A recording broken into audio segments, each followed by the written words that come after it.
Tu m'as connu grâce, donc. Oui, oui. Et je vis.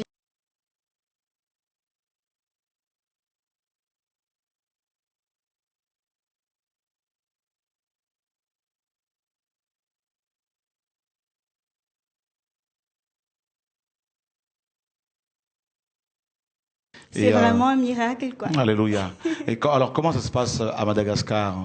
Ben, L'œuvre là-bas? Ben, ça avance, hein. Le Seigneur attire des gens. D'accord. Surtout des jeunes, comme il me l'a promis. D'accord. C'est pas toujours facile, mais il fait grâce. Waouh. Et donc, sachant que pour nous, vous qui nous suivez depuis vos maisons, et donc notre sœur Grâce Voyera aujourd'hui a été beaucoup utilisée par le Seigneur pour amener le message du retour de la parole à Madagascar. Et donc voilà, on a vraiment tenu aussi à ce qu'elle soit là. Le Seigneur nous l'a mis à cœur et pour l'encourager aussi, pour recevoir d'elle des encouragements, parce qu'elle a aussi beaucoup de choses à nous communiquer de la part du Seigneur. Et donc l'œuvre là-bas prospère, les frères et sœurs et s'accrochent malgré ils sont persécutés. Vous êtes persécutés par des pasteurs, non? Oui, on est persécutés. Là, ça calme un peu. D'accord. Mais ils ont vu que vous êtes déterminés. Oui, comme je partageais tout à l'heure, un frère qui disait, ils ont déjà dit que si cette œuvre vient de Dieu, ça va durer. D'accord. Donc ils attendent. D'accord. Donc ils ont adopté la sagesse de Gamaliel. Eh ben, ça serait vraiment aussi bien que les pasteurs de Paris adoptent la même attitude. S'il vous plaît, ça serait bien. Et aussi, vous qui m'aimez beaucoup et qui m'attaquez matin, midi, soir, ça serait aussi bien que vous adoptiez cette sagesse, selon Actes chapitre 5. Voilà. Donc je crois que les frères et les pasteurs malgaches nous donnent une bonne leçon. Et je tiens à les saluer aussi ce soir. En tout cas, bonne continuation. Et vous verrez que cette œuvre vraiment de Dieu, qu'elle réussira. Et que vous allez vous retrouver dedans malgré vous. Néanmoins, vous qui êtes du Seigneur, au nom de Yeshua. Pas dans une, je veux dire, dénomination, mais dans la parole véritable. Gloire à Dieu. Donc, alors qu'as-tu à dire aux frères et sœurs qui nous suivent depuis chez eux, depuis le Madagascar notamment? L'île Maurice, l'île La Réunion, je pense à Eddie Notaire et ainsi que Cindy à Maurice. Ben, moi je dis, préparons-nous, hein. Nous aspirons, moi surtout, en tout cas, j'aspire vraiment au retour du Seigneur. D'accord. Et voilà, que nous soyons tous prêts. Voilà, on veut le réveil, mais voilà, que nous ne soyons pas divertis non plus, mais on veut être prêts pour ce retour glorieux. D'accord. Voilà. Alléluia, gloire à Dieu. Donc ça, tu sais qu'il y a beaucoup de jeunes sœurs qui t'attendent aussi et qui donc il y aura des réunions. Voilà, on verra comment. Parce que tu es là jusqu'au 14, non? 13. Jusqu'au oui, 13 janvier. 13 après-midi. Voilà. Donc que le Seigneur soit béni en tout cas. Voilà. Merci Seigneur. Donc nous avons aussi un ami, un frère qui nous vient de Hambourg. Et Guten Tag. Guten Tag. Ok. Alléluia. Alors, tu peux parler allemand, on peut saluer les frères et sœurs d'Allemagne qui nous suivent. Alléluia. Ja, schönen guten Tag. Ich freue mich, hier zu sein unter Brüder und Schwester. Und wir sind hier für Jesus Christus. Und jeder soll wissen, dass Jesus wird bald kommen. Und deswegen sollten alle bereit sein, wenn Jesus kommt, damit wir alles mit ihm gehen. Und sei nicht schüchtern oder wie nennt man das, dass jemand kommt, euer Glauben wegzunehmen, sondern bleibt bei euer Glauben und gebt ihr Leben zu Jesus. Ja. Jesus is but come. Ja. Et voilà, donc vous avez compris, que Dieu soit béni. Donc, je suis frère François. Uh-huh. Je viens d'Allemagne, plus précisément de Hambourg. Donc, je suis ici depuis... Alors, frère François, raconte-nous un peu là, quand vous avez organisé ce programme de réveil à Hambourg, donc des pasteurs se sont réunis, ils ont fait une coalition et ils ont fait circuler un mail disant que l'Antéchrist vient à Hambourg. Surtout chrétiens n'allaient pas à ce programme. Voilà. Et comment ça s'est passé? Oui, effectivement, bon, tout a commencé. Bon, moi, j'étais modérateur dans mon assemblée. Donc modérateur, c'est le président du culte. Président du culte. C'est lui qui a remplacé vous savez ce ministère qui a remplacé le Saint-Esprit. Oui. Voilà. C'est ça. Donc un jour, j'ai suivi la vidéo de l'église Où es-tu? Donc le jour que j'ai suivi cette vidéo, vraiment, Et il y a quelque chose qui s'était passé dans mon cœur. Donc c'est comme une délivrance que j'ai reçue le jour-là. Donc aussitôt le lendemain, j'ai appelé mon pasteur, j'ai dit que bon, il y a quelque chose là, ça ne va pas. Donc j'ai parlé avec mon pasteur concernant la vidéo. J'ai commencé à poser beaucoup de questions. Bon, après il me dit non, frère François, calme-toi, je vais venir chez toi à la maison, on va parler. Donc il est venu, on a parlé. Bon, je lui ai dit que voilà comment les choses se déroulent chez nous, mais voilà comment ça va se dérouler selon la parole de Dieu. Il m'a dit que ouais, mon frère, je sais, mais on n'a pas le temps pour toutes ces choses-là. Donc on a parlé sur beaucoup de choses, sur la dîme, tout ça, ces choses-là, mais il n'était pas content. Donc moi j'ai dit ok, le salut individuel. Donc je te laisse continuer, moi je vais prendre aussi mon chemin. Donc c'est comme ça que ça a été. Donc il y a d'autres frères aussi qui ont regardé cette vidéo, qui sont touchés. Donc par la grâce de Dieu, comme on dit dans le Seigneur, il n'y a pas de hasard. J'ai rencontré les frères comme ça, donc ils ont dit que voilà, j'ai regardé une vidéo là. Moi aussi j'ai dit que oui, j'ai suivi la vidéo. Donc nous avons pris la décision d'inviter frère Chora pour que ce message aille partout en Allemagne, ou plus précisément à Hambourg. Donc c'est ce que nous avons fait. Comme nous avons invité frère Chora, nous avons maintenant appelé certains pasteurs. Nous les avons invités de venir le jour-là. Tous ont promis de venir. Même, il y a certains évangélistes aussi qui ont promis de venir. Mais à ma grande surprise, j'ai vu que, bon, au lieu de venir, ils sont organisés pour envoyer des messages aux gens de ne pas venir. Donc, je n'ai pas compris. Donc, le jour-là, il n'y a aucun pasteur qui est venu. Donc, on s'est retrouvés là-bas. Bon, les gens qui sont venus de Hambourg étaient moins nombreux que ceux qui sont venus d'ailleurs.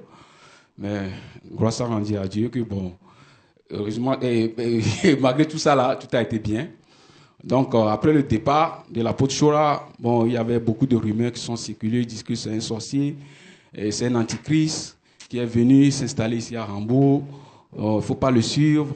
Donc, ils ont raconté beaucoup de choses. Même il y a des pasteurs qui ne se parlent pas. Mais le jour-là, ils se sont collaborés. Ils ont fait une coalition. Voilà. Il y en a qui disent même qu'ils ont travaillé avec toi. Waouh. Ouais. Donc, des choses. Ils ont travaillé avec moi où? Je ne sais pas. Donc. Les pasteurs d'Hambourg. Ouais, il y a un là qui a dit qu'il a travaillé avec toi. Il te connaît bien. Il y a d'autres qui disent que tu n'as pas d'église, que tu as prêché la dîme, les gens ont quitté, des choses comme ça. Donc, moi, je leur ai dit que, bon, dans la Bible, je n'ai pas vu un apôtre à une église quelque part, nommé église apôtre Paul ou bien église apôtre Jean. Donc c'est ça. C'est comme ça que ça a été. Mais malgré tout ça, là, bon, nous sommes motivés. Il y a certains frères qui sont encore découragés, comme ils ont lu ce message-là. Donc, ils sont découragés, mais nous sommes quand même connectés, nous savons en qui nous avons cru. Amen. Donc, par la grâce de Dieu, les choses évoluent de plus en plus. Gloire à Dieu. Donc, merci Seigneur, merci mon frère François. Et je vais demander à mon frère David s'il peut aussi nous attendre quelques minutes. Voilà, donc nous avons Johanna. Bonsoir, comment vas-tu? Tu vas bien? Oui, je vais bien. Voilà, donc je crois que ça marche sur le micro, ouais. Tu peux y aller. Quel âge as-tu, dis-moi? J'ai 13 ans, mais le 21 décembre à minuit, ou on peut dire le 22 décembre, j'aurai 14 ans. D'accord. D'accord, donc tu es en Christ, tu suis Jésus. C'est pas dur de suivre Jésus à 13 ans? Oui, surtout quand normalement on est censé être appelé adolescent, et il y a certaines choses qui vont avec adolescent, que ce n'est pas forcément vrai, mais que c'est comme une sorte de tradition que les adolescents font avec les garçons, les adolescents font plein de choses, alors que c'est pas tous qui font ça, et aussi c'est un peu dur aussi, surtout quand on essaie de faire rentrer dans certaines choses qui viennent pas de Dieu. Mais... Et toi, tu préfères suivre Jésus? Oui. Et c'est très bien ça. Je ne peux que t'encourager à continuer dans ce sens. Gloire à Dieu. Merci Seigneur. Et puis nous avons notre frère Blaise qui est là, qui nous vient de la RDC, qui vient d'atterrir ce matin. Il a eu beaucoup de turbulences aussi au-dessus du Cameroun. Et il me disait que c'est parce que mon frère Gilbert est passé par là et que les démons du Cameroun sont en colère. Donc, et il est venu avec le drapeau de la RDC. Bonsoir. Bonsoir. Comment vas-tu? Je vais bien, par la grâce de Dieu. Qu'est-ce que tu nous racontes un peu là? Ouais. J'ai l'impression que tu as froid.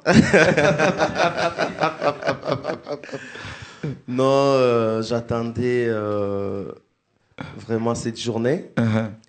Déjà à Kinshasa, les gens vont s'organiser pour suivre la veillée en direct. D'accord. Eric et Kaiba, ouais. Voilà, donc on suit de près parce que nous savons qu'il se passera quelque chose. On n'a pas un schéma. Et je sais qu'il n'y a pas un schéma. Tout ce que je sais, Dieu va se glorifier. Et moi également, je suis tellement excité de voir qu'est-ce qui se passera au fait. Pourquoi Dieu va rassembler autant de monde, autant de gens. Des nations, des cultures différentes. Voilà, donc il n'y a rien d'hasard devant Dieu. Cela veut dire que Dieu va faire quelque chose. Dieu a un message à donner. Dieu veut nous donner quelque chose pour nous réveiller. Voilà. Donc on est là. Je suis là. Que Dieu soit béni. Alléluia. Gloire à Dieu. Alors, à Kin, il y a le feu. À Kin, il y a vraiment le feu. Alors, pour votre information, la RDC fait 4 fois la France. Donc, il y a 430 dialectes. Donc, 430 dialectes. C'est ça, non? Ouais. Et 4 langues nationales. Ouais. Donc, le lingala, le français, le kikongo à l'État et le chiluba. Voilà. Donc, et le Swahili, non? Le Swahili, Chiluba, Lingala, Kikongo. Kikongo, donc 4 langues. Mais le français alors? Lui, c'est la langue officielle. La langue officielle. Voilà. D'accord. Donc 5 langues nationales. Ouais. Donc on va dire. Et il y a un réveil qui commence à secouer cette nation également. Donc tu passes régulièrement à plusieurs chaînes de télé là-bas pour diffuser le message du retour à la parole. Et comment il y a parmi des pasteurs qui commencent à se repentir, à venir déposer carrément leurs assemblées pour les former. Ouais, donc il se passe des choses vraiment encourageantes. Comme vous avez dit, la RDC, c'est 4 fois la France, 80 fois la Belgique. Vraiment, c'est vraiment un grand pays. Et Dieu commence à nous consoler après tous ces temps que nous avons été dans des combats. Évidemment, il y a toujours des combats parce que le message continue à être boudé, surtout par des pasteurs qui... Ce qu'on appelle les grands. Des grands pasteurs qui ont pris le peuple en otage. Qui ont des églises de combien de membres à peu près là? Il y a des églises de 2000 membres, des églises de 1500. Là où moi je suis sorti, c'est plus de 3000 les dimanches. Et puis des bâtiments incroyables. Il y a la course au bâtiment, ainsi de suite. Mais le Seigneur nous a fait grâce. Au début, quand on a commencé à parler, c'est comme si les gens ne nous écoutaient pas. Des fois, les gens nous disaient même que vous prêchez dans le désert. J'aime prêcher dans le désert, ça c'est le ministère de Jean-Baptiste. Donc, prêche dans le désert, il y aura un fou qui va passer. Et puis il va aller rencontrer aux autres que j'ai entendus. Voilà. Donc on prêchait, les gens ne voulaient pas nous écouter, mais à un moment donné, Dieu a commencé à travailler. Et puis je peux vous assurer qu'il se passe des choses. Maintenant, ce sont des pasteurs qui sont touchés. Des pasteurs sont vraiment touchés. Le dimanche qui vient de passer ici, il y a un pasteur qui est venu rendre la clé de son église. Donc, touché, secoué par le message. Il est venu nous voir et pour nous dire que non, je dépose l'église encadrez-moi, moi et les fidèles. Donc, il faut lui donner l'enseignement, le former en même temps que les frères et sœurs. Voilà. Ben ça alors. Voilà. Alors, c'était solennel devant tous les gens, toute l'église.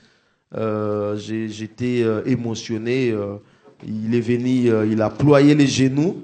On a ployé les genoux ensemble avec lui pour lui montrer qu'il n'y a pas quelqu'un de supérieur. On est tous voilà, des enfants de Dieu. Voilà, c'est ce qui est en train de se passer. Au même moment, il y a encore un autre pasteur. Lui, il était venu de l'Angola. Le même dimanche, il a dit, ça faisait le mercredi, il zappait dans avec les chaînes, tout ça, hein? Parce qu'il y a combien de chaînes de télé là-bas? On a au total 70. Donc 70 chaînes. Ouais. Et combien de chaînes chrétiennes? Ça peut être 30 ou 32. 30 chaînes, 30 télé chrétiennes. Voilà, ce sont des entreprises organisées qui diffusent des messages de leurs chefs, qui sont devenus, on les appelle carrément des DG, des directeurs généraux, des pasteurs, en fait, qui sont devenus des DG parce qu'ils ont des chaînes. Et dans leurs chaînes, c'est leur apologie. Donc voilà, c'est incroyable ce qui se passe. Et nous, on n'a pas une chaîne, on n'a qu'une émission qui dure 1 heure, qui passe les lundis à 15h30 et le vendredi à 16h30. Mais cette émission fait mal. C'est comme du piment. Cette émission fait mal. À chaque fois que c'était d'abord son de la trompette. Le titre de l'émission. C'était, vous voyez, les titres, c'était son de la trompette. Et puis il y a un pasteur qui s'est levé, il nous a combattu. Il voulait nous traduire en justice parce qu'il ne voulait pas que nous puissions porter le nom de son de la trompette. Il dit non, il avait une émission passée qui s'appelait son de la trompette. C'est sa propriété, dont nous devons déloger de là. Alors les amis m'ont conseillé, ils ont dit pasteur, laissez-lui. On a beaucoup.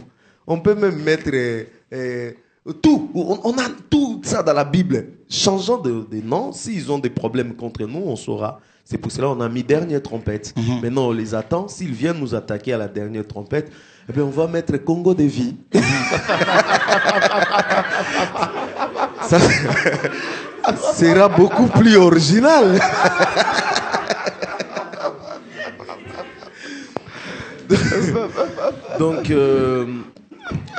Donc le pasteur zappé et puis il est tombé sur notre émission. Le pasteur qui vient de l'Angola. Qui vient de l'Angola. Et le dimanche, il est venu.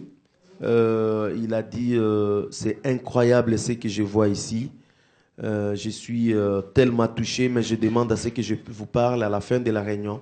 Et à la fin de la réunion, il m'a vu, il me dit j'habite dans tel flat. Je veux que vous puissiez venir m'enseigner, moi et mon épouse. C'était incroyable, c'était à la veille déjà de mon départ. Comme le frère Eric parlait bien le portugais, je l'ai confié entre les mains de l'ancien Eric. Donc l'ancien Eric va faire le travail après moi d'enseigner en fait les pasteurs. Il dit je suis désarmé par ce que je suis en train de voir. Donc de plus en plus des apôtres, je vous ai appelé plusieurs fois pour vous dire qu'il y a des apôtres qui appellent, mais d'où vient ce message? Je dis non, vous en avez dans votre Bible. Le problème, vous ne lisez pas la Bible. Donc, on n'a rien inventé, mais seulement on est réveillé. Donc, des apôtres sont touchés. Il y a même un apôtre qui m'a appelé. Il me dit, pourquoi on ne peut pas aller voir les représentants légaux de toutes les églises de réveil pour qu'ils diffusent ces histoires? Moi, je dis, incroyable, impossible, mon ami, il ne va pas diffuser. Parce qu'ils savent ce qu'ils sont. Donc, les parce seigneurs... que beaucoup sont francs-maçons, rosicruciens. Bien sûr, il y a beaucoup de loges aujourd'hui des pasteurs à Kinshasa. Donc, des pasteurs qui sont carrément dans l'occultisme. C'est incroyable ce qui se passe à Kinshasa. De plus en plus, ils sont en train de sombrer. De plus en plus, c'est l'homme qui est glorifié, des affiches, des effigies des hommes, des dieux, des pasteurs. C'est vraiment incroyable. Donc, la situation est en train... et à la fois de s'empirer d'un côté, et à la fois la situation est en train de changer parce que Dieu est en train de toucher des multitudes de personnes, non seulement à Kinshasa, parce que nos émissions sont aussi suivies à Brazzaville. Donc Brazzaville est en train d'appeler à tout moment. Congo-Brazza, oui. Congo-Brazza. Donc il se passe vraiment des choses merveilleuses. Et là, nous sommes maintenant sur Victoire. Donc on a commencé quelque chose sur Victoire. Les gens nous ont dit... Des réunions de réveil, tout ça. Des réunions de réveil, les gens nous ont dit ça va coûter cher, ça va pas marcher. Sur Rond-Point Victoire, vous n'allez pas trouver des gens. Et nous, on avait la foi. Et puis, on a commencé, on loue la salle. Des réunions se tiennent là. Le pasteur Julien était là le dimanche. Il a vu, il a prophétisé, poussé par l'esprit, qu'il va avoir un monde fou ici. Déjà, il y a un monde qui commence à venir comme pas possible. Donc, c'est Dieu qui est en train de faire. C'est le réveil. C'est les réveils. Donc, c'est que, juste une seconde, le Seigneur me disait, vous savez, pendant quelques temps, on a parlé des églises de maison, et on en parle parce que c'est biblique, et surtout dans l'optique de la persécution qui se pointe. Et le Seigneur m'a dit, tu sais, l'église est née dans une chambre haute, mais elle n'est pas restée dedans. C'est-à-dire que Seigneur, il est en train, avec ce mouvement que l'Esprit a impulsé à susciter dans les nations, parce qu'on n'est pas les seuls, il y a beaucoup d'autres ministères que le Seigneur a suscité dans les nations. Et le Seigneur est en train de nous faire comprendre que nous devons aussi bien sortir de nos têtes d'abord des locaux et des maisons, des bâtiments, pour qu'on réalise que c'est dans la rue. C'est dans la nature que Dieu veut l'ecclésia. C'est-à-dire, c'est dans la vie de tous les jours, au travail, à l'école, dans les trains, dans les métros, dans les bus. Donc quand on va se retrouver entre nous dans des endroits, c'est-à-dire dans les églises locales, c'est pour nous fortifier. Et là, quand le réveil a touché les frères et sœurs dans l'église, dans la chambre haute, mes amis, ils sont sortis. Et il y a eu plus de 3000 personnes, ensuite 5000 personnes. Et je me rappelle au Gabon, parce que justement on voulait en parler rapidement, quand la mission a commencé là-bas, il y a 6 ans, le Seigneur nous a envoyé, on était une dizaine de personnes, on s'est dit, on va partir comme ça à l'aventure, on a commencé des réunions de réveil comme ça, et il y a eu des miracles. Un enfant de 3 ans était ressuscité, on a fait plus de 300 baptêmes, et on s'est retrouvés au bout de 38 jours d'affilée d'enseignement avec plus de 1200 personnes. Alors on se disait, mais on va mettre tout ce monde-là dans les églises. Comment on va faire, Seigneur? Parce qu'il faut scinder, parce que là, alors il faut l'enseigner. Ah, on scindait 100 personnes pour aller dans une église de maison, et les 100 étaient remplacés le même jour. Et on se disait, Seigneur, mais comment on va faire? Et l'œuvre commençait à toucher tout le pays. Donc, et tu étais au Gabon justement. Et je crois que ce qui va se passer ici et là, dans les églises de maison, dans les assemblées où il y aura ce vent de réveil, ça va tellement déborder qu'on sera obligé de sortir. On sera obligé, donc c'est pas possible. Enfin bref, ça. Comment tu as trouvé le Gabon?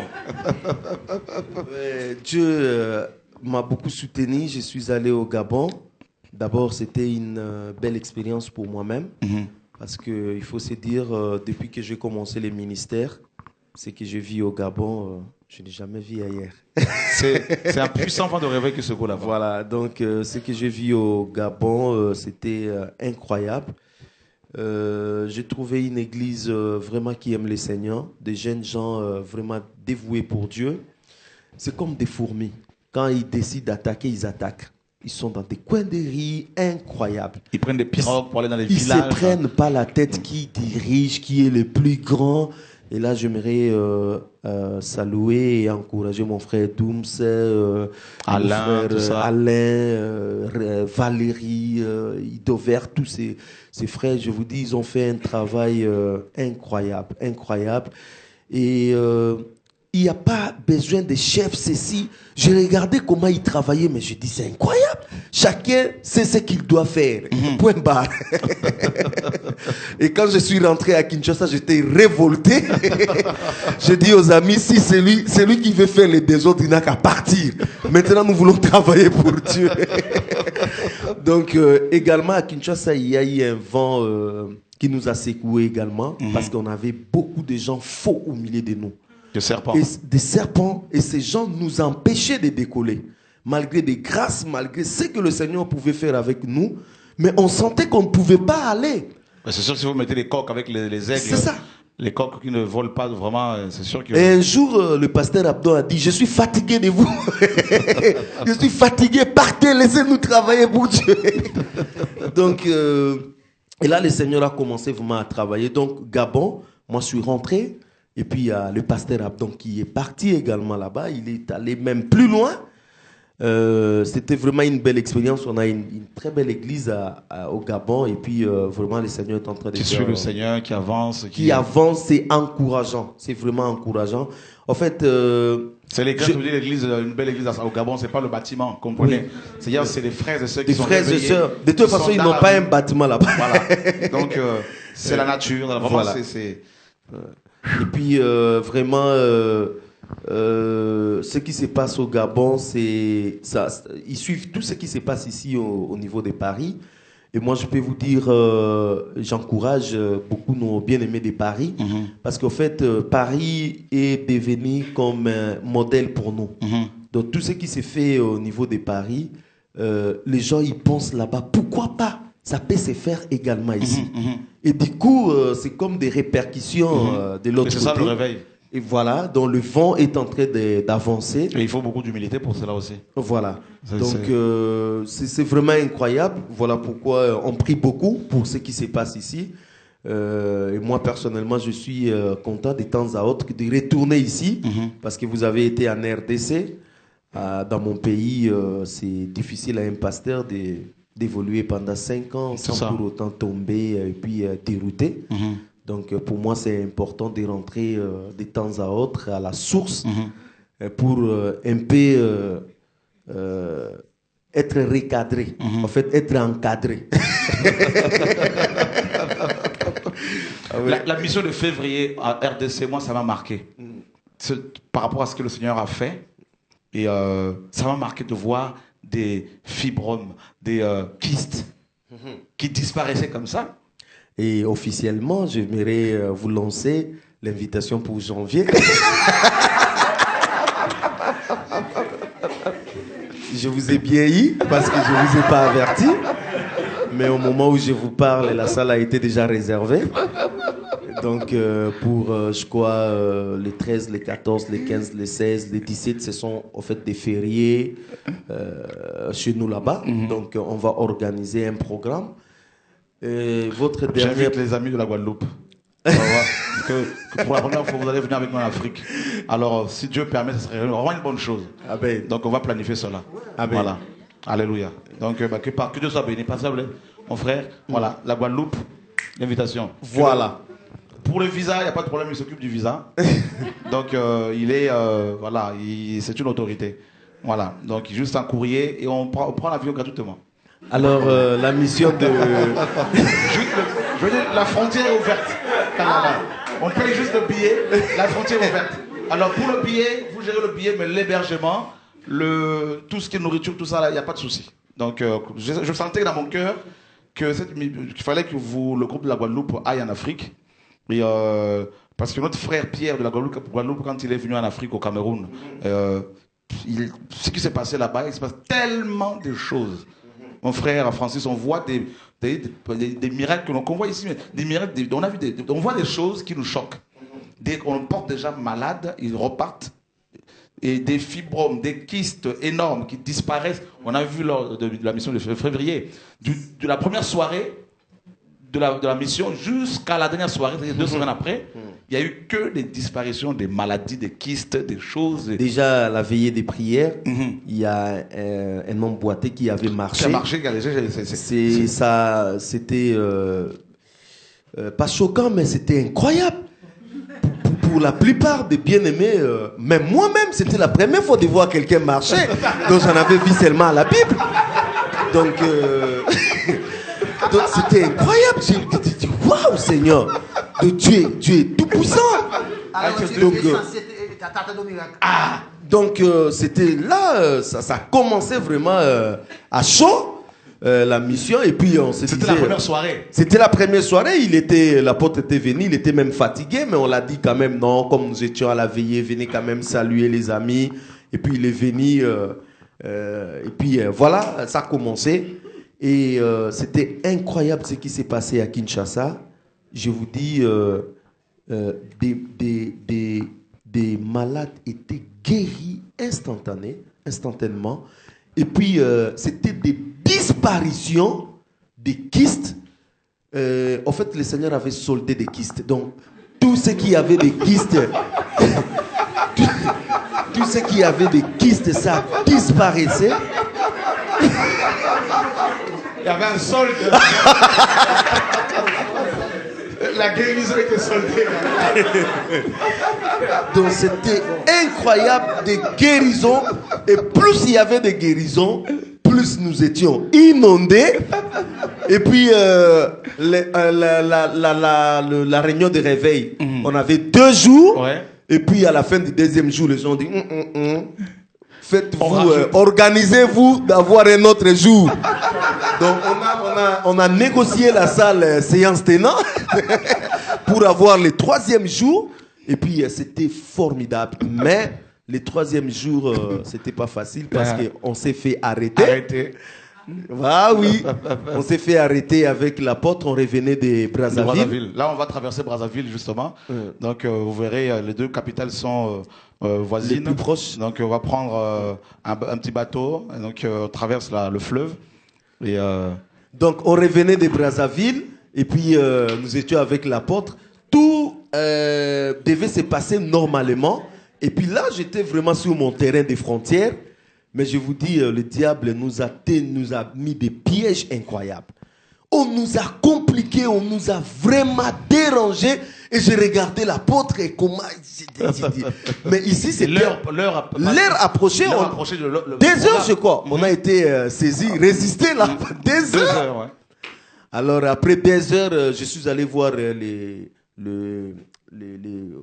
chefs des postes du beach, là où on devait passer. Il a dit, mais c'est pas un problème. Et il nous a libérés. Surtout que c'était ton collègue. Oui, il nous a libérés comme si de rien n'était. Alors j'ai dit à l'apôtre, comme les démons nous ont fait comme ça, ils vont payer cher. Aujourd'hui, à la réunion, ça sera chaud. Il faut rendre coup sur coup.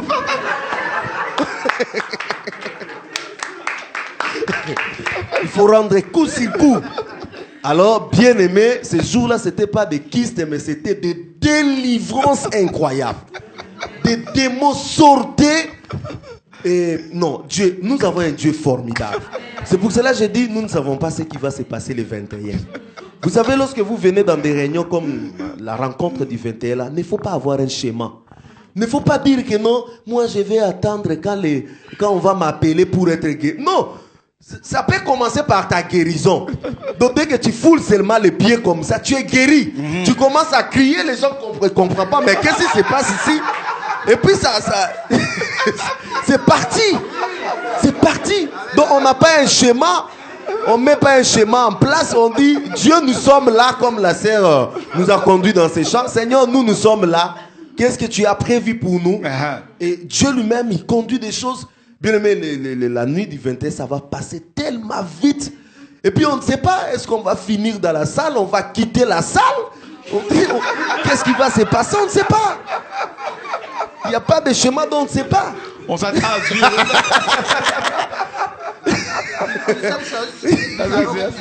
Une seule chose, nous savons que nous avons rendez-vous et que nous voulons honorer ce rendez-vous. Amen. Ouais. C'est tout.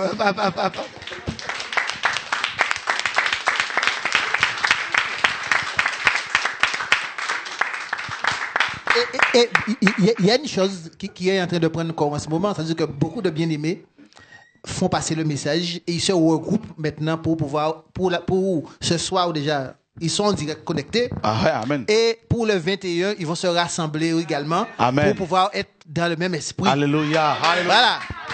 Oui.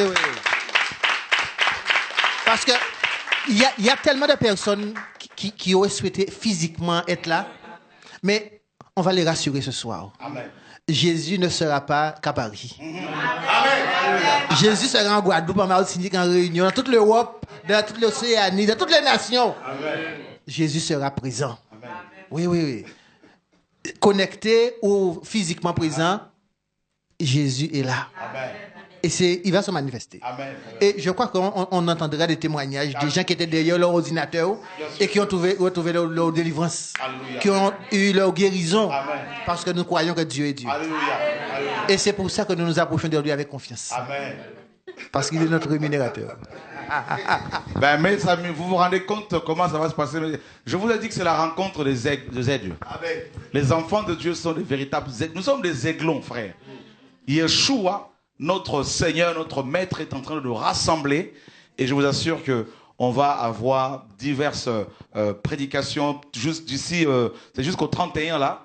Mes amis, le 25, toute la journée, plusieurs intervenants, tout ça, ça va être quelque chose, frères et sœurs. On sent que l'atmosphère commence à... Voilà, quand on arrive sur Paris, on sent que il se passe quelque chose dans l'esprit. Alléluia, gloire à Dieu. Alors, il y a un passage dans 2 Rois, chapitre 7. 2 Rois, chapitre 7, et du verset 1er au verset 20. Élisée dit, écoutez la parole de Yahvé. Ainsi parle Yahvé. Demain, à cette heure, on aura une mesure de fleurs de farine pour un cycle et 2 mesures d'orge pour un cycle à la porte de Samarie. L'officier sur la main duquel s'appuyait le roi répondit à l'homme de Dieu. Quand l'Éternel ferait des fenêtres au ciel, pareille chose arriverait-elle? Et Élisée dit, voyez le manque de foi, tu le verras de tes yeux, mais tu n'en mangeras point. Vous savez pourquoi cet officier va avoir un tel doute? Il y avait tellement la famine dans la Samarie. La Samarie était tellement assiégée, mes amis, par Ben-Hadad, n'est-ce pas, roi de Syrie, que quand Élisée a prophétisé qu'il allait avoir de la nourriture en abondance, l'officier du roi, qui était censé communiquer la foi au peuple, a douté. Eh bien, laissez-moi vous dire que nous sommes dans la même configuration, mes amis, actuellement. Hein? La plupart des églises sont prises en otage par les gens du monde, par Babylone. Et les dirigeants, beaucoup de dirigeants n'ont plus foi. Et il faut maintenant des messagers et des messagères qui viennent annoncer, mes amis, que la nourriture est en train d'arriver. Vous voyez, frères et sœurs, parce que l'histoire se répète. Et la Bible nous dit, Élisée nous dira que tu le verras de tes yeux, mais tu n'en mangeras pas. Non, il faut des hommes comme ça, frère, des hommes d'autorité, des femmes d'autorité. Vous savez, quand il y a un réveil dans une nation, Dieu suscite des femmes et des hommes d'autorité. Que des rois peuvent consulter. Frère, à l'époque de John Wesley, de Charles Finney, les autorités pouvaient aller les voir pour demander conseil. Mais frère, il faut.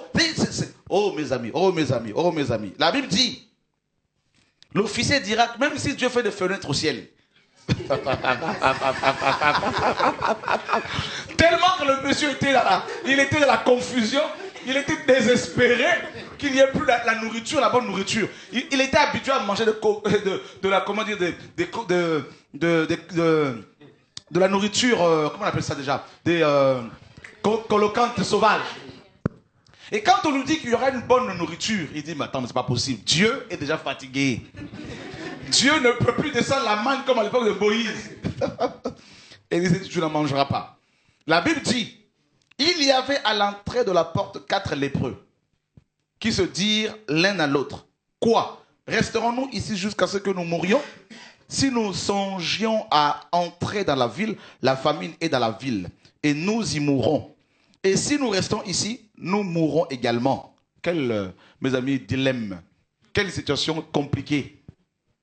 La famine est dans la ville. Effectivement, la ville, c'est quoi? C'est Jérusalem. Jérusalem est l'image, mes amis, des églises d'aujourd'hui. Parce que selon Apocalypse chapitre 11, n'est-ce pas, la Jérusalem actuelle est appelée Sodome et Égypte. C'est le cas. La plupart de nos églises, mes amis, sont devenues des lieux de débauche. De débauche, de cupidité, d'arnaque, de confusion, de scandale de toutes sortes. Alors, rester dans cet état-là, rester dans ce lieu, dans ces endroits-là, c'est la mort. Sortir dans le monde, c'est aussi la mort. Alors, quoi faire? Ça, c'était la question, n'est-ce pas, des lépreux. C'était leur dilemme. Et vous savez, à l'époque, les lépreux, mes amis, ne pouvaient pas entrer dans le camp. Ils étaient exclus du camp. On a un exemple dans Nombre 12, quand Myriam, la sœur de Moïse, était frappée de la lèpre. Elle était exclue du camp pendant 1 semaine. Or, en dehors du camp, il y avait des bêtes sauvages. Il y avait des agressions, des voleurs, des étrangers. Et ces lépreux étaient également exclus de la présence de Dieu. Parce que il y avait d'abord le camp d'Israël, au milieu duquel il y avait le tabernacle. Et autour du tabernacle, il y avait les 4 corps d'armée. Composés, n'est-ce pas, chacun de 3 tribus d'Israël, avec leur étendard. Alors, ceux qui étaient exclus du camp, c'était les lépreux, les femmes qui avaient un flux sanguin. Donc, également, les étrangers, donc les lépreux ici représentaient, mes amis, les nations païennes, qui n'avaient pas le droit de citer en Israël. Et les lépreux, à l'époque, devaient également crier à chaque fois « lépreux, lépreux » pour que les Israélites s'éloignent d'eux. Voyez? Alors les lépreux se sont dit « alors allons, n'est-ce pas, allons-nous jeter dans le camp des Syriens? Il y avait le camp d'Israël et le camp des Syriens.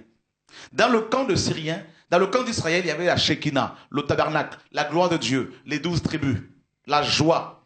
Dans le camp de Syriens, il y avait l'idolâtrie, il y avait le péché. Et là, qu'est-ce qui se passe? La Bible nous dit, s'ils nous laissent vivre, ce sont-ils dit, nous vivrons. Et s'ils nous font mourir, nous mourrons. Ils partirent donc au crépuscule pour se rendre au camp des Syriens. Et lorsqu'ils furent arrivés à l'entrée du camp des Syriens, voici, il n'y avait personne. Le Seigneur avait fait entendre dans le camp des Syriens un bruit de chars et un bruit de chevaux, le bruit d'une grande armée, et ils s'étaient dit l'un à l'autre, voici, le roi d'Israël a pris à sa solde contre nous les rois des Essiens et les rois des Égyptiens pour venir nous attaquer. Et ils se levèrent et prirent la fuite au crépuscule, et abandonnant leurs tentes, leurs chevaux et leurs ânes, le camp tel qu'il était, et ils s'enfuirent pour sauver leur vie. Les lépreux étant arrivés à l'entrée du camp, pénétrèrent dans une tente, mangèrent et burent. Et ils en emportèrent de l'argent, de l'or et des vêtements qu'ils allèrent cacher. Ils revinrent, pénétrèrent dans une autre tente et en emportèrent des objets qu'ils allèrent cacher. Puis se dire l'un à l'autre, nous n'agissons pas bien. Cette journée est une journée de bonnes nouvelles. Bonne nouvelle, l'évangile n'a pas commencé avec le Nouveau Testament. Voyez, l'évangile.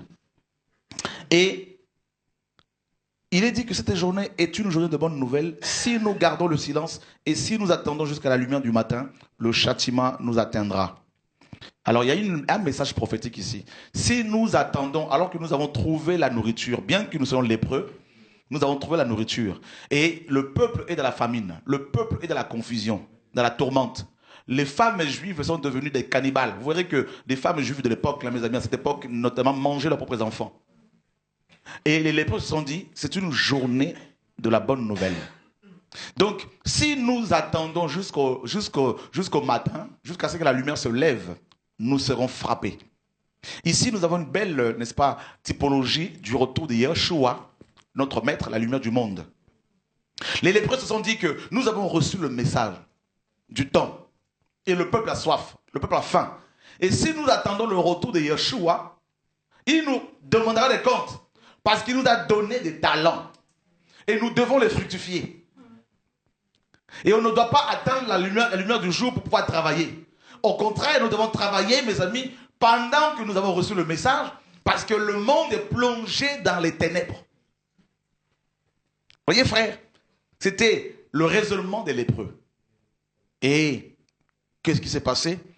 Ils partirent, donc venez maintenant et allons informer la maison du roi. Et ils partirent. Et ils appelèrent les gardes de la porte de la ville, auxquels ils firent ce rapport. Vous voyez, ils ne pouvaient pas rentrer dans la ville. Quand ils sont arrivés devant les gardes, parce qu'il y avait des tours de garde sur toute la ville, n'est-ce pas? La ville de Jérusalem était une ville fortifiée. Je l'ai vu donc, quand je suis allé en Israël. Et il y avait au moins 9 portes d'entrée. Et devant chaque porte, il y avait une garde. Et il y avait des tours de garde également. Des gardes avec des armes, avec des flèches, des arcs. Et quand ils arrivent, comme ils étaient lépreux, donc ils ont commencé à crier. Ils ont commencé à crier aux oreilles des gardes. Faites connaître, n'est-ce pas, apporter cette bonne nouvelle au roi, qu'il y a la nourriture, qu'il faut sortir, n'est-ce pas, de la ville pour avoir la nourriture. Parce que la nourriture ne peut pas arriver jusqu'à vous parce que nous sommes des lépreux. Nous vous avons annoncé le message. La foi vient de ce qu'on entend. Et quand on reçoit le message, parce qu'on a les oreilles spirituelles, on doit bouger. On ne doit pas rester sclérosé, statique, parce qu'on va créer une secte. On doit sortir pour aller découvrir le message à la source. N'est-ce pas? Et ce qui est paradoxal ici, c'est que Dieu du ciel, qui a donné la Torah à Moïse, aux Hébreux, va se servir de Syriens pour nourrir les Hébreux. Ça, c'est l'humour du Seigneur. Mes amis, des Syriens, les Syriens, le peuple, les ennemis jurés des Hébreux, étaient utilisés par le Seigneur pour, n'est-ce pas, amener, pour nourrir ce peuple. Vous savez, je vais vous dire une chose. Dieu donne une prophétie à Élisée, comme quoi il y a la voie de la nourriture. Mais Dieu n'a pas révélé à Élisée que ça allait être les lépreux. qui allaient être les instruments de ce réveil. La prophétie sort, mais les instruments que Dieu allait utiliser pour nourrir son peuple étaient les lépreux. Les personnes les plus déconsidérées. La lèpre était la maladie la plus répugnante chez les Hébreux. Donc les lépreux et les femmes qui avaient un flux sanguin étaient considérées comme les personnes les plus répugnantes. Et ce sont ces personnes-là. Oh, dans 1 Corinthiens 1, il est dit que Dieu prend les choses viles. Mes amis, quel message prophétique. Le ciel était fermé pendant des mois et des mois, des années. Il y avait la famine en Israël. Et les prophètes étaient corrompus. Les sacrificateurs étaient à Jérusalem et corrompus. Ils avaient la Torah avec eux dans le temple. Mais ils avaient mal interprété cette Torah. Ils étaient sacrificateurs, lévites, mais affamés, en train de mourir. Et les femmes juives étaient devenues des cannibales, frères, mangeant leurs propres enfants, leurs propres progénitures. Et aucun prophète n'a pu se lever pour, mes amis, libérer ce peuple, à part Élisée, qui a libéré seulement un message et Dieu l'a caché. Mes amis, oh que Dieu nous aide.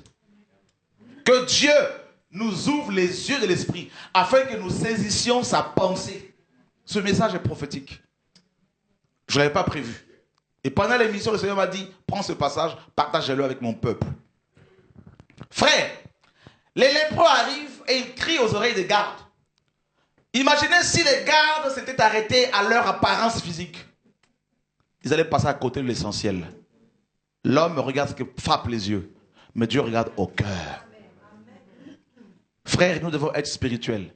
Nous devons comprendre le langage de Dieu, comprendre les choses de l'esprit, non pas de manière charnelle. Parce que c'est le temps où Dieu est en train de visiter la terre avec ce message. Aux États-Unis, ici en Afrique, il y a des prophètes comme Howard, d'ici et là. Dieu est en train de susciter des races, des messagers et des messagères, qui sont considérés comme des lépreux. Des prophéties avaient été données. Élisée ici peut représenter Paul, peut représenter Jean, Jacques, qui avaient l'esprit de Dieu, qui ont prophétisé qu'à la fin de temps, il y allait avoir l'apostasie, qu'à la fin de temps, selon la parabole de Matthieu 25, que l'épouse allait être réveillée. Voyez frère, la foi vient de ce qu'on entend et ce qu'on entend de la parole de Dieu. Et ils ont prophétisé qu'une race allait se lever pour se préparer. Dans Romains chapitre 8, Paul a prophétisé que la terre entière attend, n'est-ce pas, la création tout entière attend avec un ardent désir la révélation des fils de Dieu. La prophétie avait été donnée, mes amis, ça fait 2000 ans.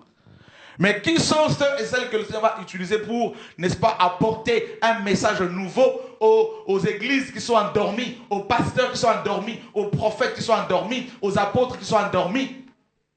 Oui, ils sont chrétiens. Oui, ils sont frères et sœurs. Mais il y a aussi des fonctions, frères. Paul, on pouvait l'appeler Paul l'apôtre, c'est biblique. Paul, parfois par son prénom, ou Paul le frère. Voyez, frères. Alors, ces hommes et ces femmes que Dieu avait suscités il y a 2000 ans pour prophétiser ce livre que nous avons est comme une prophétie. C'est une prophétie que nous avons entre nos mains. Mais maintenant, l'accomplissement de cette prophétie, n'est-ce pas, se passe dans la vie des uns et des autres, des hommes et des femmes qui sont comme des lépreux. Et qui ont trouvé la nourriture du temps. Ce message qui est centré sur la personne de Yahushua. Le retour à la parole, le retour à l'église biblique, l'église véritable, c'est-à-dire d'abord chaque homme avec Dieu. Pas d'abord l'église locale, l'église de maison, tout ça on a compris, c'est vrai, mais il faut aller encore plus loin. C'est-à-dire chaque individu. Dieu veut d'abord être le Dieu de chaque homme, avant d'être le Dieu du groupe. Avec la femme samaritaine, le Seigneur a écarté les 12 apôtres parce qu'il voulait une rencontre personnelle. Parce que parfois on peut se cacher derrière un groupe alors qu'on n'est pas converti soi-même. Voyez frère, ce n'est pas le groupe qui va nous sauver. C'est la relation que l'on a avec le Seigneur. Donc c'est ça l'Église que Dieu veut. Chaque homme. Et frère, les lépreux arrivent, proclament le message aux oreilles des gardes. Vous savez le rôle de garde, de sentinelle?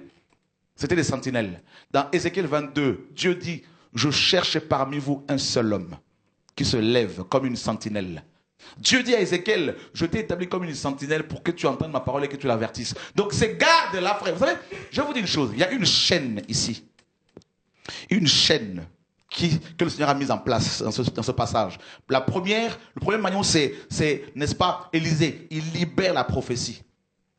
La parole. Cette parole est allée trouver des lépreux. Deuxième maillon. Vous voyez la chaîne? Les lépreux trouvent le message, trouvent la nourriture qui avait été promise par le Seigneur. Et ils vont crier aux oreilles des gardes, des sentinelles. Troisième maillon. Vous voyez? Maintenant, les gardes, à leur tour, comme sentinelles, devaient aller voir le roi pour apporter le message.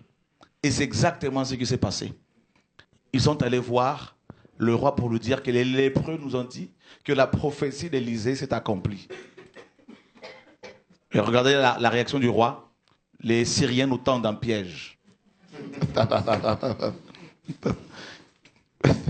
Vous voyez, l'officier du roi n'avait pas cru. Et le roi n'a pas non plus cru. Si vous attendez à ce que les dirigeants, les pasteurs reçoivent le message, avant que vous le receviez, vous les chrétiens, avant de le prêcher, vous passerez à côté. Voyez? Parce que beaucoup de dirigeants n'ont plus foi. Parce qu'ils vont vous dire, frère, ce que tu dis c'est la vérité. Mais comment allons-nous faire pour vivre sans la dîme? Alors que nulle part dans la Bible on a dit que les gens ne peuvent pas vivre sans la dîme. Mais on ne peut pas vivre sans Jésus, sans Dieu. Vous voyez frère, ils ont perdu la foi. Et mes amis, ils ont quand même insisté, n'est-ce pas, les lépreux? Et le roi et ainsi que les autres officiers sont allés voir. Et frère, ils ont couru. Vous remarquerez que les lépreux ont d'abord, premièrement, caché la nourriture. Ils l'ont enterrée. Vous voyez? Ils l'ont enterré d'abord. Ils ont trouvé la nourriture, le message du temps. Ils l'ont enterré, ils l'ont gardé d'abord pour eux. L'égoïsme. Combien de chrétiens n'ont-ils pas reçu ce message? Et ils vont l'enterrer. Tombant dans le piège, mes amis, de cette personne qui avait reçu un talent, dans Matthieu 25, et qui est allé l'enterrer. Vous voyez, mes amis? Ils vont enterrer parce qu'ils étaient tellement affamés, qu'ils se sont dit, il faut, n'est-ce pas, préparer notre lendemain. Dieu dit, ne vous inquiétez pas du lendemain. C'est la mentalité des banques. Il faut que j'épargne. Celui qui parle à l'excès s'appauvrit, nous dit la parole. Après, l'esprit les a interpellés quand même, je crois. Leur faisant comprendre qu'ils étaient quand même des messagers. Et ils sont allés annoncer la bonne nouvelle. C'est la journée de la bonne nouvelle. Vous avez vu en Guadeloupe, en Martinique, en RDC, à Brazzaville, au Gabon, en Belgique, en Allemagne, en Hollande, aux États-Unis, au Canada, en Australie. J'ai eu un couple d'Australiens qui, la sœur me disait, frère, on a suivi vos enseignements et tout ça, mais l'église de Christ ici en Australie n'existait plus de manière visible. Nos églises sont malades. Vous avez vu que c'est un état généralisé. C'est un état général. La plupart de nos églises sont malades. On le sait depuis des années, on ne cesse de le dire. Ce n'est pas pour condamner frères et sœurs, mais c'est pour nous montrer qu'il y a un malaise. Il n'y a plus la gloire de Dieu. Des conversions authentiques. Les chantres sont paganisés, c'est là. C'est Sodome et Gomorrhe comme Jésus l'avait prophétisé. C'est le temps de Sodome et Gomorrhe. C'est l'époque de Noé qui, mes amis, revient.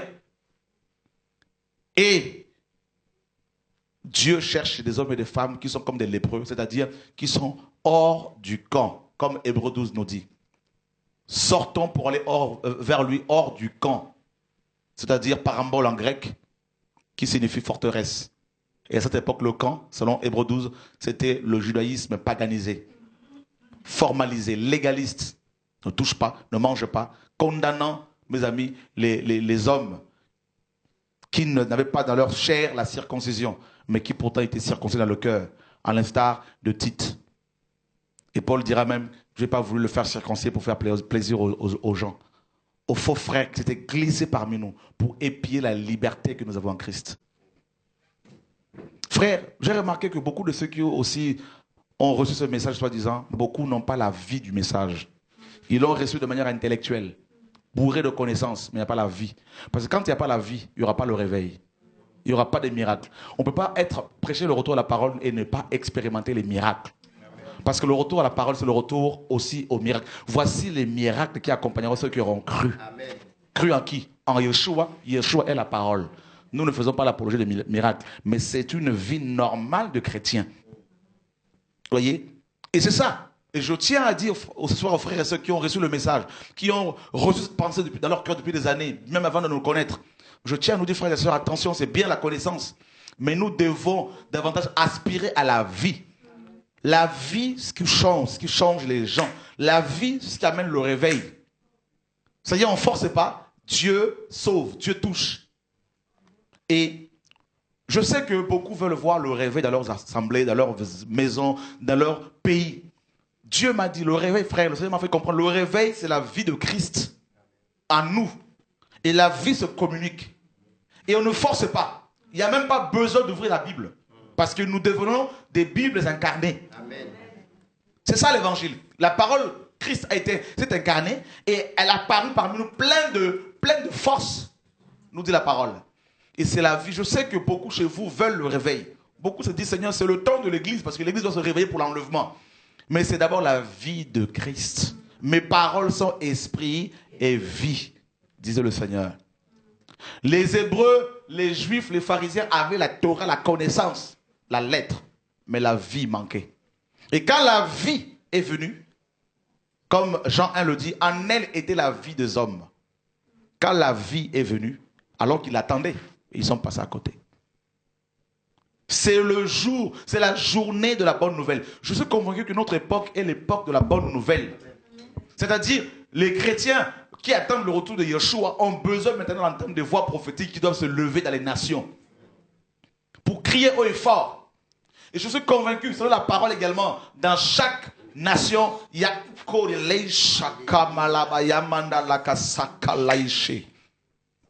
oh Saint-Esprit, Dieu est vraiment prêt de tomber sur les frères et sœurs. Mes amis, je ne sais pas ce qui va se passer. Mais je sais seulement une chose. On a reçu la connaissance pendant des années. Mais c'est le temps de la vie. Le temps de la vie. Ce matin, Dieu m'a réveillé pour la prière. Quand je finis de prier, je suis allé me recoucher. Une femme est venue me... J'étais en train de conduire mon véhicule. Je n'avais plus le contrôle du véhicule. C'était une force puissante qui le gérait, qui le dirigeait. Et j'ai compris que c'était le Saint-Esprit. Je ne pouvais plus rien faire. C'est lui maintenant qui décidait quand est-ce qu'il fallait tourner. Et je passais par des chemins tellement étroits que je me disais, dans cette vision, mais la voiture va être cassée. Mais bizarrement, elle n'avait rien. Et j'arrive devant une personne qui avait une lampe. Et il m'a remise cette lampe avec une mèche qui est brûlée. Et j'étais enlevé vers le ciel dans les airs. Il fallait protéger la lampe. Et j'ai compris, mes amis. Après cette vision, je me suis retourné dans une autre vision où, après avoir reçu cette lampe, c'était dans la rue, je priais pour les gens, des païens. Il y avait des miracles, des guérisons, des conversions dans la rue. J'ai compris que le Seigneur veut amener ce vent de réveil maintenant dans les rues, dans les sociétés, dans les écoles. J'ai compris que, frère, ça va être terrible dans les hôpitaux. Ça va être terrible, terrible. Oh, alléluia, gloria mandaka sakarila taka shekabara. Goji labayanda laya makaseka. Le Saint-Esprit va tomber tellement sur les frères et sœurs. Frères, va tellement tomber sur les frères et sœurs. Il n'y aura même pas besoin d'avoir un titre quelconque. Ça veut dire, Dieu va se servir des personnes déconsidérées, des gens traités comme des lépreux, des hommes et des femmes qui n'ont pas forcément de diplômes, des hommes et des femmes qui n'ont pas forcément étudié, des hommes et des femmes, frères et sœurs, qui n'ont, et ceux qui ont des diplômes, Dieu, à l'instar de Paul, Dieu va tellement les briser, Dieu va tellement les briser, qu'ils vont devenir aveugles, et Dieu enverra des hommes comme Ananias, des gens pas connus, frères, qui vont leur imposer les mains, et ces hommes et des femmes vont recevoir le feu pour aller réveiller les morts. Et je vous assure, ça va être quelque chose de terrible.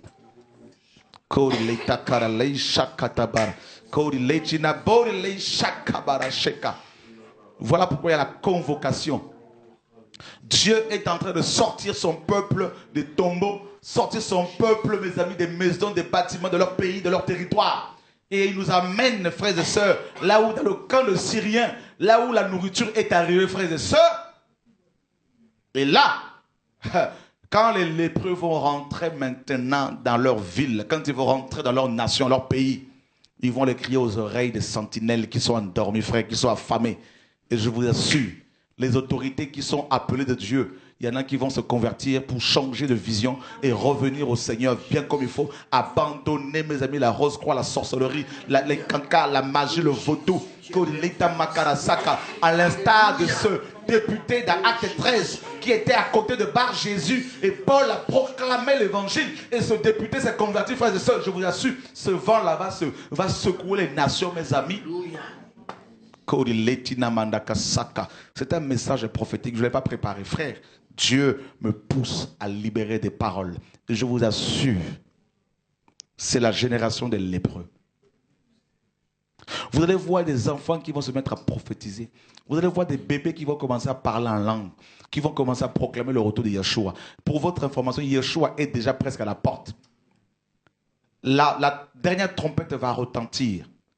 Tout est prêt. Tout est prêt. Frère, Dieu dit une parole et les messagers de la bonne nouvelle sont une grande armée. Une parole a été libérée et des messagers, des messagères issus des nations, avec leurs défauts, avec leurs cultures différentes. Mais ils ont un seul point commun. Ils aiment Jésus. Ils sont amoureux de Jésus. Ils ne sont pas idolâtres. Ils sont attachés à la parole. Ils sont attachés à l'amour du Père. Ils ont une relation avec le Père. Et ce sont des guerriers et des guerrières.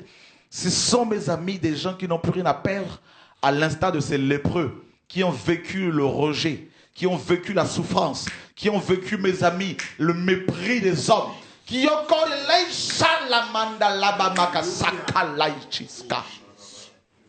ils ont été formés dans la solitude. Ils ont été formés dans la présence de Dieu. Ils ont été formés dans la présence du Seigneur.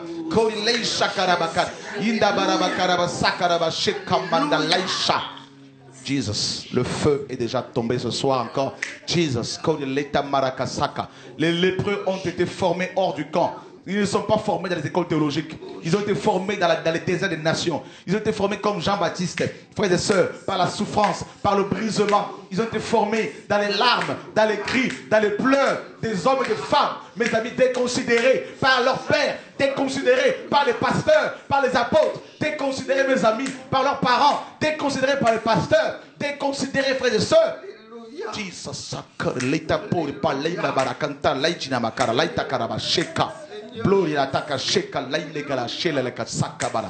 Jesus,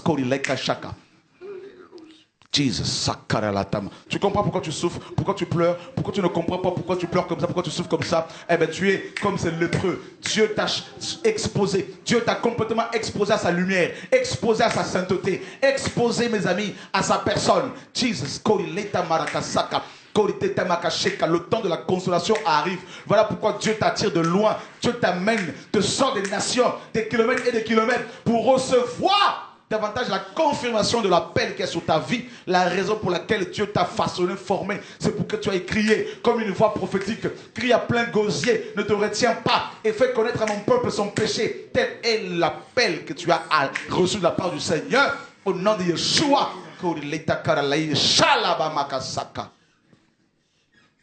Aucune forteresse ne pourra tenir devant toi. Car Dieu te façonne. Dieu te façonne. Les Syriens vont quitter leur camp. Oh Mandalaka. Dieu fera entendre le sang des Karlayaba. Alléluia. Jesus. Non, tu es là. Frère, tu es mon prophète. Mon fils. Mon fils Francis. Je t'établis dans les nations. Prépare-toi. C'est la convocation pour vous. Jesus. Pour vous. Jesus. Pour vous. Jesus, Jesus, Jesus, Jesus. C'est la convocation. Jesus, Sakara. Les Syriens, c'est-à-dire les sorciers, les kémoiseurs, les francs-maçons, les rosicruciens, les satanistes, les voyants ne pourront pas tenir. Ils vont fuir leur camp avant votre arrivée, avant votre retour au pays. Ils vont quitter leur position. C'est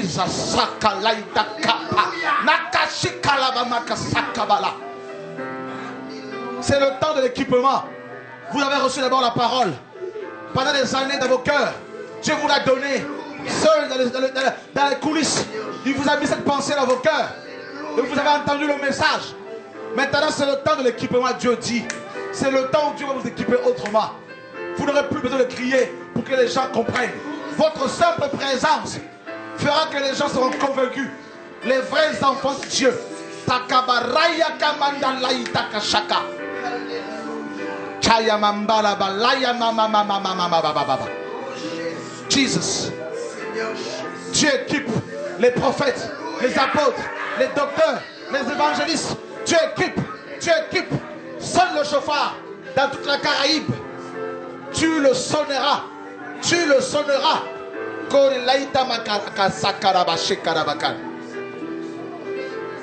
Un centre de formation sera mis en place en Guadeloupe pour former même des dirigeants qui viendront se former. Prépare-toi à cela.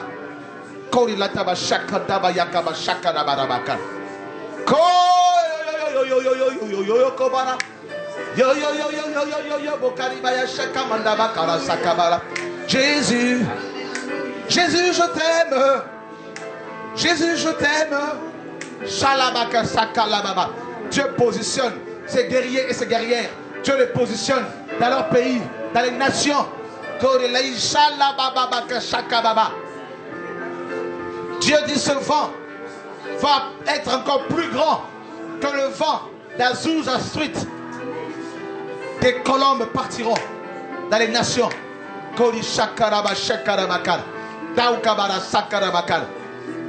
Les satanistes commencent déjà à entendre le son du char, de char de feu dans les nations. Et Dieu prépare le chemin pour son peuple. Dieu prépare le chemin du Mashiach. Le chemin du Mashiach. Ton île n'est rien devant le Seigneur. C'est un bout de terre, te dit le Seigneur. Dieu va la bousculer. Dieu va la secouer. Dieu va la secouer. Les forteresses de la sorcellerie, les forteresses du sexe, les forteresses de la franc-maçonnerie seront brisées. Gloria mandala kasaka la bashika la bakan. Jesus. Dieu sait combien tu as fait cette prière pour ne pas repartir tel que tu es venu. C'est Dieu qui a ouvert les chemins. C'est Dieu qui a ouvert le chemin, mon enfant, de Dieu le Père.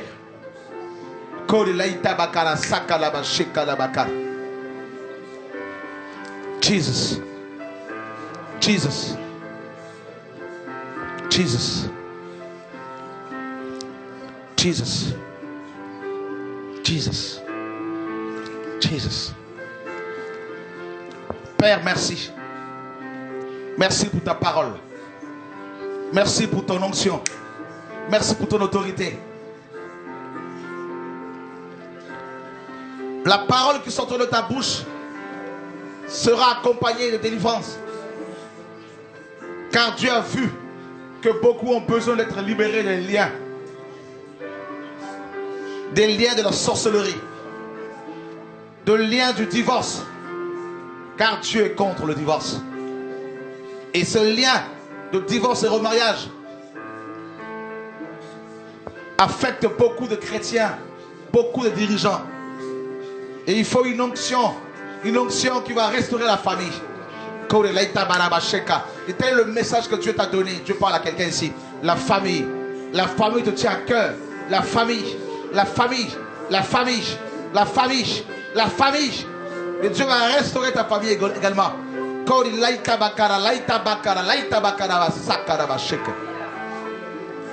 Jesus.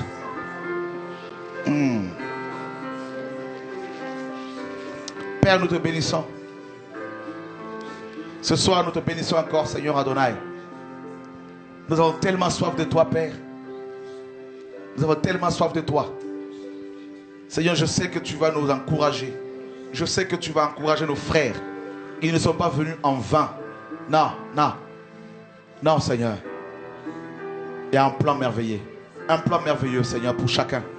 Et c'est pour cela que nous voulons les bénir davantage. Qu'ils soient fortifiés, encouragés dans leur marche chrétienne. Le Seigneur va briser les forteresses. Les forteresses qui empêchent ses enfants de se mettre ensemble. Chacun dans son territoire. Beaucoup mettront de côté leur propre vision pour voir la vision, n'est-ce pas, du royaume de Dieu. Et beaucoup se retrouveront dans les rues pour aller prier dans des coins stratégiques, pour aller chanter avec leur guitare les louanges du Seigneur sur les marchés au nom de Yeshua. Simplement chanter. Pas forcément pour dire aux gens venez chez nous, mais les gens seront touchés dans la rue. Le Seigneur dit levez les yeux, regardez le champ. Le champ a déjà blanchi. Jesus. Gloire à Dieu. Gloire à Dieu. Jesus. Amen. Je pense que quelqu'un a quelque chose à rajouter. Oui, mon frère Francis. Je voudrais juste, pour notre Seigneur, j'allais dire pour mon Seigneur, parce que je sais qu'il est le mien, mais je sais aussi en Jésus que nous avons le même Seigneur. Jésus, où c'est Seigneur, où c'est sauveur et où c'est libérateur. Avec nous, papa, nous savons que ni malheur, que ni douleur, mais nous savons vous, c'est le sauveur et où c'est Seigneur, nous. Et nous disons merci pour ça. Amen.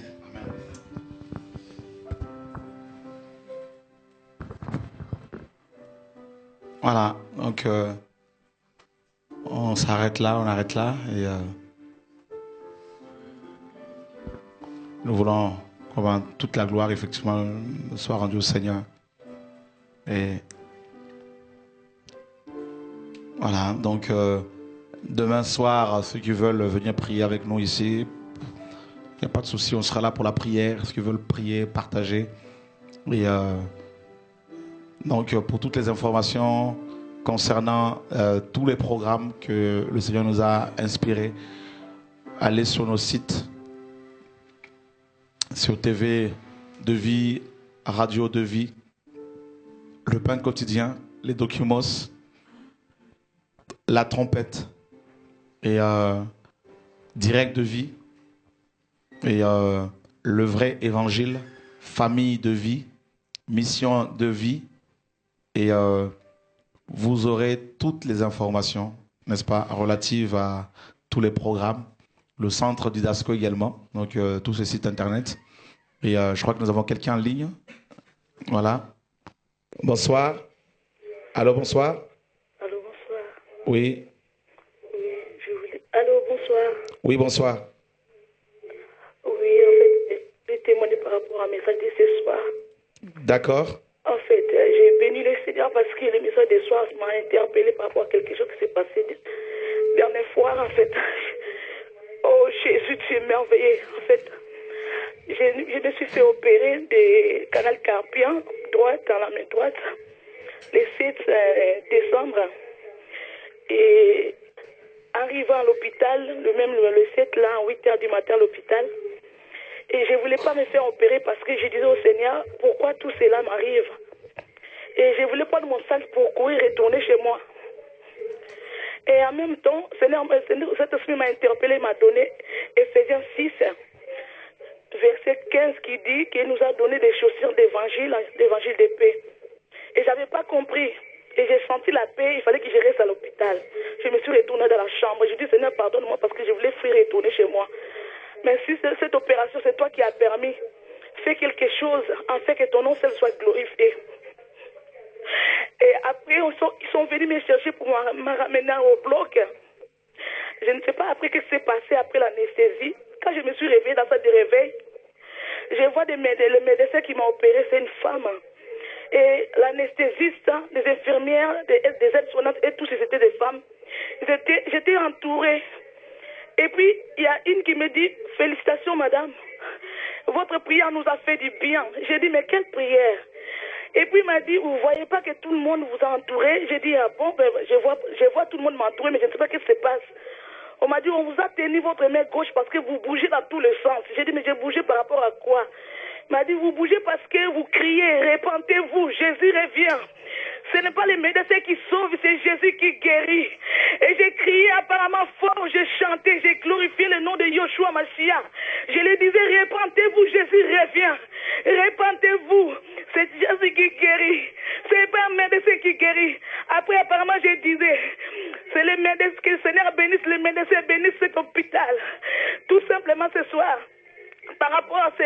parole qui a été libérée. Vraiment, je me suis interpellée que c'est vraiment sur le temps. On doit se préparer à conséquence. Jésus revient. C'est vrai. Les lépreux, ils ont parti chercher la bonne nouvelle. On a reçu ces paroles. Je pense que c'est le temps. C'est le temps d'aller dans les hôpitaux. Seigneur a permis que je passe cette opération. C'est pas pour moi, mais tout simplement pour que son peuple attende sa parole qu'il revient. Seigneur nous a promis les nations. Et la personne qui m'a opéré, il était une blanche. C'était des blanches qui étaient là seulement. Et j'ai compris vraiment que c'est le temps des nations. Et ce soir, je voulais seulement bénir le Seigneur.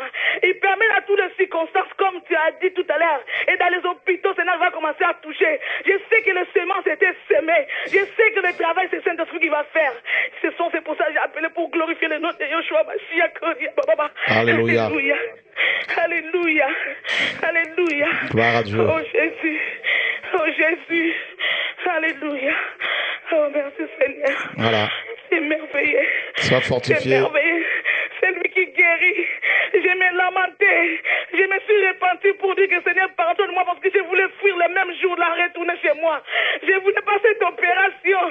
Quand cet esprit m'a donné Ephésiens 6:15, je n'avais pas compris. Mais au jour d'aujourd'hui, je comprends pourquoi le Seigneur a permis cela. Parce que de voir tout autour de moi au lit de l'hôpital, de me laisser des anesthésistes qui étaient entourés, qui me disaient votre prière qui nous a fait du bien, madame. Il y a une qui était là, elle était anesthésiste, elle était enceinte. Elle me disait, madame, je suis enceinte. Mais laisse-moi vous dire que mon bébé elle avait besoin de votre prière. Et il y a une qui était là, il me disait, ma mère qui prie.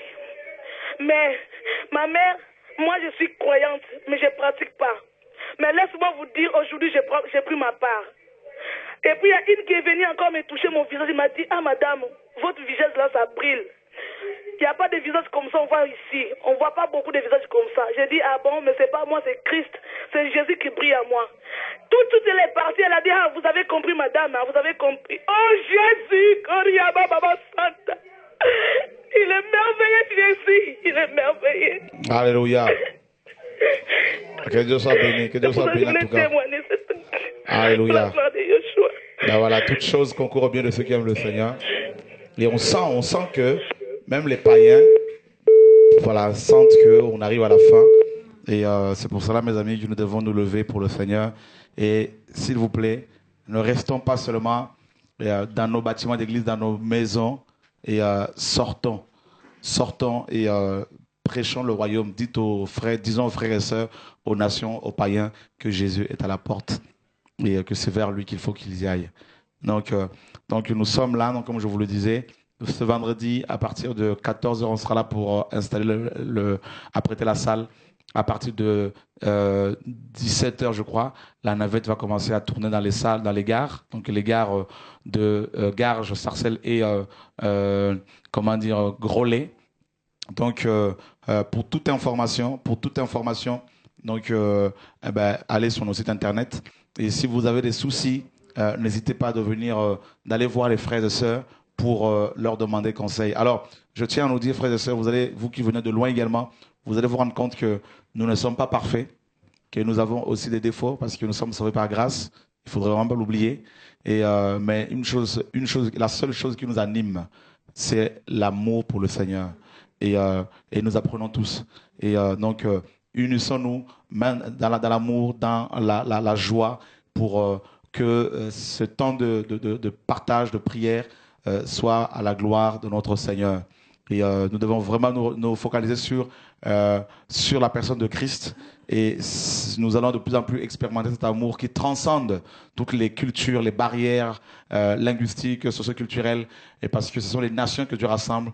Il y a des frères et sœurs de l'Asie qui seront là, des frères et sœurs de l'Afrique, des Antilles, de la Caraïbe, des États-Unis, du Canada et de l'Europe qui seront là. Donc, alors il faudrait vraiment que nous comprenions que les barrières linguistiques, socioculturelles et les cultures ne doivent pas nous diviser, comme Paul disait. Il n'y a ni juif, ni grec, ni homme, ni femme, tous sont un à Christ. Et c'est vrai que Dieu respecte nos cultures, les bonnes choses qui sont dans nos cultures, parce que c'est lui qui les a inspirées. Par exemple, dans la culture européenne, il y a la ponctualité, et Dieu est ponctuel. Donc, vous voyez, dans la culture, je ne sais pas, antillaise, on sent cette joie n'est-ce pas, pour pouvoir exprimer également sa joie. Voilà, c'est une culture qui est très, très expressive, tout ça. Donc, ça, c'est aussi une partie du Seigneur.